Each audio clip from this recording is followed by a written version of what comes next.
रब्बी शरह ली सदरी व यस्सिर ली अमरी वहलुल उक़दतम मिन लिसानी यफ़क़हू क़ौली रब्बी यस्सिर वला तुअस्सिर वतम्मिम बिल खैर व बिका नस्ताईन आमीन या इलाही आमीन। अल्हम्दुलिल्लाह आज हम आयत नंबर 272 करेंगे सूरत बकरा की।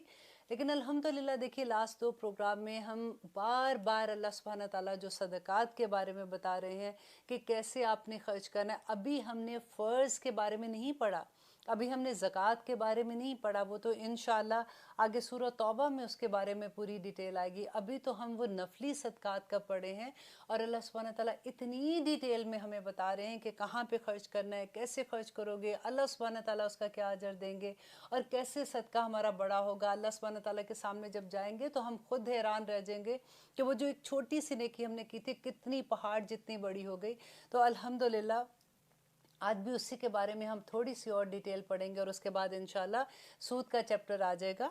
कि जैसे कि यहाँ पे अल्लाह सुब्हानहू तआला 272 नंबर आयत में अल्लाह सुब्हानहू तआला कह रहे हैं कि लैसा नहीं है अलई का आप पर हुदाहुम उनको हदायत देना, वलाकिन अल्लाह लेकिन अल्लाह यहदी हदायत देता है मन यशा जिसे चाहता है। अब यहाँ पे देखिए कि जहाँ पे सदक़े की बात हो रही है कि यहाँ पे खर्च करना है, ऐसे करना है, अल्लाह सुब्हानहू तआला देखने वाला है, अल्लाह ताला समी है, बसीर है। बार बार अल्लाह सुब्हानहू तआला अपनी यही अपनी जो खूबियाँ वो लेके आ रहे हैं कि देखो कि तुम जब भी खर्च करते हो तो तुम लोगों को मत दिखा के खर्च करो, क्योंकि जिसने तुम्हें अजर देना है वो तुम्हें देख रहा है। तो यहाँ पे अब यहाँ पे क्या बात हो रही है कि अल्लाह सुब्हानहू तआला नबी सल्लल्लाहु अलैहि वसल्लम को बता रहे हैं कि इनको बता दीजिए कि आपके ज़िम्मे हदायत देना नहीं है, क्योंकि लोगों के दिल में ये ख्याल, उस वक़्त भी सहाबा के दिल में ये ख्याल था कि हमारे वो रिश्तेदार जो अभी इस्लाम नहीं लेके आए हैं तो हम उनकी मदद करनी है तो हम पहले मुसलमान की मदद करें, फिर हम किसी को हम क्यों उनको दें। और नबी सल्लल्लाहु अलैहि वसल्लम भी उस वक़्त तक यही होता था, उनको वो जब तरगीब देते थे कि मुसलमानों की हेल्प करनी है और उनको सदक़ात दो, तो अल्लाह सुब्हानहू तआला ने देखे अपने बंदों से कितनी मोहब्बत करते हैं कि यहाँ पे कह रहे हैं कि उनको हदायत देना तुम्हारे ज़िम्मे नहीं है, लेकिन अल्लाह जिसे चाहता है हदायत देता है। तो इस आयत के आने के बाद फिर नबी सल्लल्लाहु अलैहि वसल्लम ने ये हुक्म दे दिया था कि सदक़ात जो हैं वो आप अपने जो मांगता है, जो मुसलमान है या नहीं है, सदक़ात सबको देने हैं। यहाँ पे आपको वो हदीस भी मैंने पहले भी एक प्रोग्राम में सुनाई थी, हज़रत इब्राहीम अलैहिस्सलाम का वाक़या था कि उनको आदत थी कि जब भी वो खाना खाते थे तो जो भी रास्ते में चलता हुआ आदमी मिलता था वो उसको घर ले आते थे मेहमान बना के, तो उसके साथ वो खाना खाते थे, वो अकेले कभी खाना नहीं खाया करते थे। तो एक दफ़ा एक आदमी को लेके आए तो उसे पूछा कि तुम क्या अल्लाह पे ईमान लाते हो, मतलब अल्लाह शिर्क तो नहीं करते, जैसे उस वक़्त तो उनका जो भी मज़हब था तो इस्लाम ही था ना, हर मज़हब को हम इस्लाम ही कहते हैं कि सरनुगू कर देना, अल्लाह सुब्हानहू तआला के साथ शिर्क ना करना। तो उस आदमी ने कहा कि नहीं, मैं तो नहीं अल्लाह को एक मानता हूँ। तो इब्राहीम अलैहिस्सलाम को गुस्सा आया, उन्होंने कहा ओके चलो चलो शाबाश उठो, यहाँ से मैं तुम्हें खाना नहीं दूंगा। वो आदमी उठ के चला गया। फ़ौरन अल्लाह सुब्हानहू तआला ने जिब्राईल अलैहिस्सलाम को भेजा और उन्होंने कहा कि देखो इब्राहीम 40 साल तक ये आदमी मुझे नहीं मानता रहा और मेरे खिलाफ वर्जियाँ करता रहा, मैंने एक दिन इसका खाना कम नहीं किया, तो तुम कैसे इसका खाने का इनकार कर सकते हो उसके साथ। तो फिर इब्राहीम अलैहिस्सलाम वापस भागे, उस आदमी को ढूंढ के लाए और उसको खाना खिलाया। देखिए ये बहुत बड़ी बात होती है कि हम जब भी किसी को, हम जज नहीं करना चाहिए। अक्सर ये होता है कि जब हम देने लगते हैं ना तो अपने रिश्तेदारों में, अपने जानने वालों में यूजुअली बात होती है, ये वेरी कॉमन कि देखो उनके पास तो सारा कुछ है, अब फिर मांग रहे हैं, अभी इनको नहीं लगता, इनको नहीं देना चाहिए। ये वर्ड वेरी कॉमनली हम सुनते हैं। लेकिन यहाँ पे अल्लाह सुब्हानहू तआला क्या कह रहे हैं कि उनकी अगर हदायत है या नहीं है, वो कोई किसी तरह के भी काम करते हैं, लेकिन अगर वो सवाल करते हैं तो आप उनको इनकार नहीं कर सकते। वमा तुनफिकूना, और जो कुछ भी तुम खर्च करते हो, मिन खैरिन, यहाँ पे खैर माल को कहा गया है कि माल में से फली अनफुसिकुम, ये तुम्हारे अपने नफ्सों के लिए है, क्योंकि इसका अजर जो तुम खर्च करते हो अल्लाह सुब्हानहू तआला जुल्म नहीं करने वाले, अल्लाह सुब्हानहू तआला बराबर इसका अजर तुम्हें बाद में देंगे। और फिर अल्लाह सुब्हानहू तआला ने तो बता दिया कि तुम एक दाना भी लगाते हो तो 700 गुना ज़्यादा कर देता है, वह दुआइफ, और उसको भी ज़्यादा, उससे भी ज़्यादा कर देता है। तो यहाँ पे वो अल्लाह सुब्हानहू तआला आगे करे वमा तुनफिकूना, और नहीं तुम खर्च करते इल्ला मगर इब्तिगा تلاش کرنے کے لیے وجہ اللہ، اللہ کی خوشنودی، کہ تم جو بھی خرچ کرتے ہو تم اس بندے کے لیے نہیں خرچ کر رہے ہو جس کو تم دے رہے ہو، تم اللہ کی خوشنودی حاصل کرنے کے لیے خرچ کر رہے ہو۔ وَمَا تُنْفِقُونَ، اور جو تم خرچ کرو گے، من خیر، مال میں سے، یوفا، تو پورا پورا دیا جائے گا بدلہ، علیکم، تم پر، وَأَنْتُمْ، اور تم، لا تظلمون، تم پر کوئی ظلم نہیں ہوگا، پورا پورا بدلہ دیا جائے گا۔ یہاں پہ بس یہ ہے کہ انسان کو اپنی نیت صاف کرنی چاہیے۔ نیت یہ ہونی چاہیے کہ میں جو کام کر رہا ہوں اس کا بدلہ میں نے اللہ سبحانہ تعالیٰ سے لے لینا ہے۔ یہ بدلہ لینے کا جو ہوتا ہے نا، کہ جب ہم ایکسپیکٹیشن جو ہوتی ہے اس کو بس زیرو کر دیں، اس کے بارے میں آپ نے سوچنا جو میں کام کر رہا ہوں نا، آگے میں نے اس سے توقع نہیں رکھنی، یہ توقع ہی تو ہمیں مار دیتی ہیں۔ ورنہ تو انسان جب بھی کوئی نیکی کا کام کرتا ہے اگر اس کو اللہ پہ چھوڑ دے، آپ دیکھیں کہ اللہ سبحانہ تعالیٰ کس طرح سے بندے کو نوازتا ہے۔ اور آگے دیکھیے جو آیت آ رہی ہے 273، للفقراء، اور محتاجوں کے لیے، الذین، جو احصروا، جو روکے گئے، فی سبیل اللہ، اللہ کے راستے میں۔ یہ کن کے بارے میں بات ہو رہی ہے؟ کہ جو لوگ اپنے آپ کو روک لیتے ہیں۔ دیکھیں جب ہم نے سب سے شروع میں صدقات کے بارے میں پہلی آیت پڑھی تھی تو کیا تھا؟ کہ جو اللہ کی راہ میں، فی سبیل اللہ تھا نا، کہ اللہ کی دین کی سربلندی کے لیے خرچ کرے۔ اب یہاں پہ پھر وہی بات آگی کہ پہلے تو وہ ہے کہ جو اللہ کے دین کے لیے خرچ کرتا ہے، اب وہ ہے کہ پورے کا پورے انسان جو ہیں وہ اگر اپنے آپ کو اللہ کے دین کی سربلندی کے لیے روک لیتے ہیں، مینس کہ ان کو اتنا وقت نہیں ہے کہ وہ کاروبار کر سکیں یا جاب کر سکیں یا کچھ بھی، انہوں نے اپنے آپ کو ڈیڈیکیٹ کر لیا اللہ سبحانہ تعالیٰ کے لیے، لا یستطیعون، نہیں وہ طاقت رکھتے، دربن، چلنے کی، فی الارض، زمین میں۔ اب یہ تو نہیں ہے کہ کوئی خدا نخواستہ ان کی ٹانگیں نہیں ہیں یا وہ زمین پہ نہیں چل سکتے، اس کا مطلب یہ ہے کہ وہ زمین میں کمانے کے لیے وہ نہیں نکل سکتے ہیں۔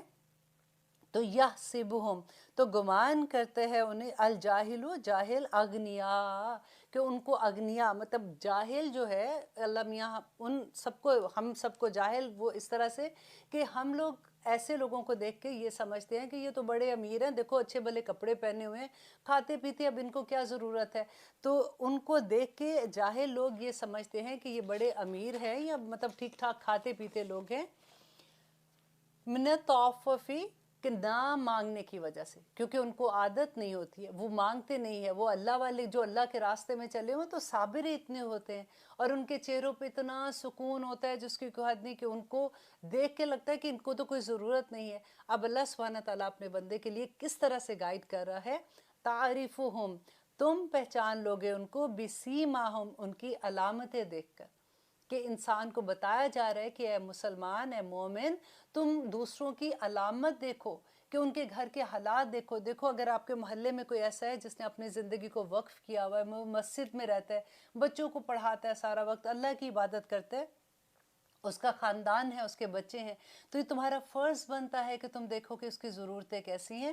تعریفہم بسیماہم، کہ آپ پہچان لیں گے اس کو ان کی علامتوں کی وجہ سے، لا یسلون، وہ نہیں سوال کرتے، الناس، لوگوں سے، الحافا، الحاف کہتے ہیں جیسے لحاف ہوتا ہے نا، کہ چپٹ کے، جیسے کسی کے ساتھ چپٹ چپٹ کے یا پیچھے کسی کے لگ جانا، جیسے کہ وہ ایسے سوال نہیں کرتے ہیں۔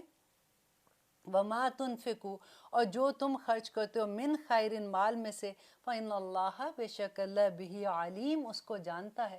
کہ اللہ سبحانہ تعالیٰ یہاں پہ کہہ رہے ہیں یہ آیت جو ہے یہ اصحاب صفہ کے بارے میں تھی، کہ نبی صلی اللہ علیہ وسلم کے زمانے میں جو پہلی مسجد مدینہ میں بنی تھی، وہاں پہ ایک ہاسٹل تھا جس میں جہاں پہ جو لوگ حدیث کا علم لیتے تھے، قرآن کا علم لیتے تھے، وہ طالب علم تھے جو دین کا علم سیکھنے آئے ہوئے تھے، تو وہ وہاں پہ رہتے تھے، اور ان کی کئی دفعہ ان کا بھوک کا اتنی بری حالت ہو جاتی تھی۔ ابو ہریرہ کے قصے آپ نے سنے ہوں گے کہ کئی دفعہ ایسا ہوتا تھا کہ بھوک کی وجہ سے وہ بے ہوش ہو جاتے تھے، اور لوگ جو ہیں وہ سمجھتے تھے کہ ان کو مرگی ہے، جیسے وہ بیماری ہوتی ہے نا کہ وہ اس طرح سے ہے۔ تو اب ابو ہریرہ کہتے تھے کہ مجھے آوازیں آتی تھی لوگوں کی، لیکن میں ان کو کہہ نہیں سکتا تھا۔ وہ یہ نہیں کہتے تھے کہ مجھے بھوک لگی ہے، مجھے کھانا دو۔ ایک بہت مزے کی ان کی بات مجھے لگتی ہے کہ وہ ابو ہریرہ سے روایت ہوتی ہے کہ وہ کہتے ہیں کہ ایک دفعہ مجھے اتنی بھوک لگی جس کی کوئی حد نہیں، تو میں یہی آیت جو ہے یہ کیونکہ ایک تو وہ وہیں رہتے تھے نبی صلی اللہ علیہ وسلم کے ساتھ، ادھر ہی رہتے تھے اصحاب صفہ جہاں پہ رہتے تھے، تو وہاں پہ ان کو نبی صلی اللہ علیہ وسلم کی دعائیں اتنی تھی کہ ان کو اتنا علم تھا۔ آپ دیکھیں یہ آلموسٹ اگر میرا خیال ہے 3 یا 3.5 سال सिर्फ पूरी ज़िंदगी की इन्होंने नबी सल्लल्लाहु अलैहि वसल्लम के आखिरी वक्त में इस्लाम लेके आए थे। और सबसे ज़्यादा देखिए हदीस ऑलमोस्ट इनसे मरवी हैं, जो भी आपको बुखारी में, मुस्लिम में मिलेंगी। Everybody is familiar with Abu Huraira. Abu Huraira actually इनको नबी सल्लल्लाहु अलैहि वसल्लम बिल्लियों को ये प्यार करते थे, इनके पास बिल्ली होती थी तो इस वजह से इनको कहते थे।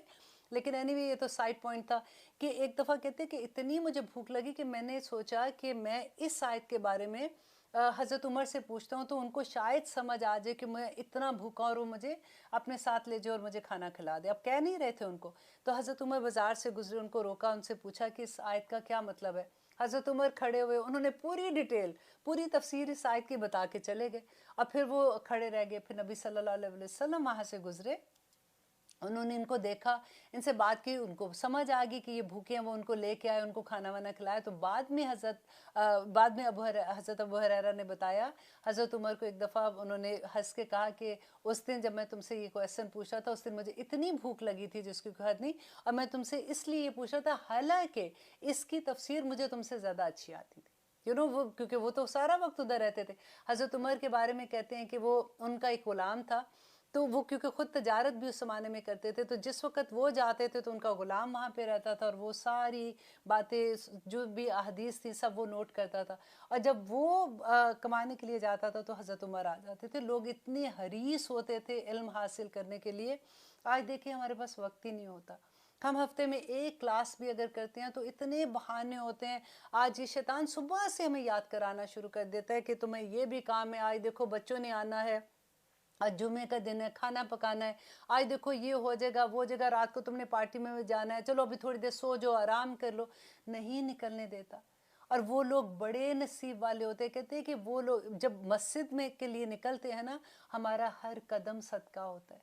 अल्हम्दुलिल्लाह, अल्लाह सुब्हाना ताला इतनी अजर की बात करते हैं। जब हम ऐसी कोई भी छोटी छोटी नेकी पे इतने बड़े बड़े अजर होते हैं। तो लेकिन देखिए ये किताब जो है ना, कुरान, ये ओपन बुक टेस्ट है। क़यामत के दिन कोई सरप्राइज नहीं होगा कि ओ माय गॉड हमें तो ये पता नहीं था, हमारे साथ हो गया। अल्लाह सुब्हाना ताला ने ईच एंड एवरीथिंग कि देखो जब तुम ज़िंदगी में जा रहे हो, एक शैतान होगा जो तुम्हें बहकाएगा, तुमने ये काम करने हैं, तुमने उससे कैसे अपने आप को बचाना है। तुम आऊज़ु बिल्लाहि मिनश शैतानिर रजीम पढ़ोगे तो तुम उससे महफूज हो जाओगे। तुमने सुबह की दुआ में ये पढ़ना है, तुमने रात की दुआ में ये पढ़ना है, तुम्हें कोई तुम्हारे पास भी नहीं आ सकेगा। तुम सदकात दोगे तो शैतान तुम्हारे पास से भाग जाएगा। हर चीज़ हमारे पास है। अब जब हम पढ़ेंगे तो हमें पता चलेगा ना। तो इंशाल्लाह जो अभी मैं जैसे जान रही हूँ और आप लोग सारे जान रहे हैं, फिर और भी अच्छा लगता है कि ओ माय गॉड हमें इससे पहले तो ये नहीं पता था। और अब कोशिश हमारी ये होती है कि जो भी सदका ऐसा है, जो कहते हैं कि वो सदका जो आपने किसी ऑर्गेनाइजेशन को देना है जिसमें इंसान सामने नहीं है, तो वो आप खुलेआम भी दे सकते हैं। लेकिन जब आप 1 to 1 एक पर्सन को सदका देते हैं या फैमिली के किसी बंदे को देते हैं, वो सदका आपको छुपा के करना चाहिए। जैसे फ़र्ज सदका है, ज़कात है, वो आप खुलेआम दें ताकि दूसरे लोगों को भी रग़बत लगती है कि ओके वो दे रहा है तो चलो मैं भी दे देता हूँ। लेकिन जो सदकात हैं, जो नफली सदकात हैं, वो आप छुप के दें तो वो ज़्यादा बेहतर है। लेकिन आगे अल्लाह सुब्हाना ताला इसकी भी डिटेल बता देंगे इंशाअल्लाह कि कैसे करना है। तो अब यहाँ पे ये जो बात थी कि वो हज़रत अबू हुरैरा की बात मैं आपको बता रही थी कि अल्लाह सुब्हाना ताला कहते हैं कि ऐसे लोग जो हैं उनको उनकी शक्लें देख के पहचानो कि उनकी क्या ज़रूरतें हैं और उनको वो पूरा करो, क्योंकि वो फ़ी सबीलिल्लाह, अल्लाह के रास्ते में चले हुए हैं। और उन लोगों की तरफ तुम एक नज़र मोहब्बत की भी डालोगे तो अल्लाह सुब्हाना ताला तो कहाँ से कहाँ अजर देने वाले हैं। और आगे देखिए अल्लाह सुब्हाना ताला क्या कह रहे हैं, अल्लज़ीना, वो लोग जो युनफिकूना, जो खर्च करते हैं। ये इतनी दफ़ा लफ्ज़ आया है कि मुझे लगता है कि ये सबको ज़बानी याद हो गया। आज मैंने अपनी क्लास में भी टेस्ट लिया था अपने स्टूडेंट का, तो मैंने वही आयत उनको दी थी कि एक दाना उगाते हो तो उससे 7 बालियाँ निकलती और फिर 100 बालियाँ 100 दाने निकलते हो, 700 गुना ज़्यादा